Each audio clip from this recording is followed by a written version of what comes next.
पुण्याची बायको गावात गायांसाठी घास खरे.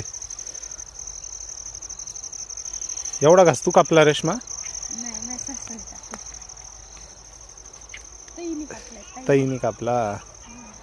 तुझ्या सासूला ताई काहून म्हणते तू? परंपरा आहे.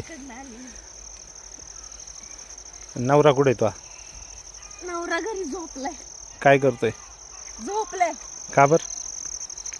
त्यांना नाही आवडत का आमची आळशी. फक्त व्हिडिओ मध्ये सांगतात की मी आई वडिलांना मदत करतो. मग आता व्हिडिओ कोण काढते?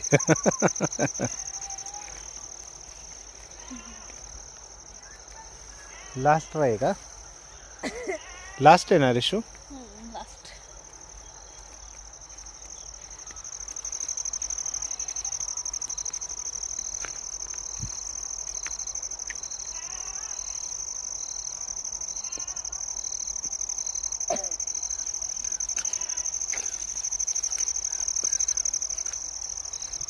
पक्का बांधा, मला न्यायचंय.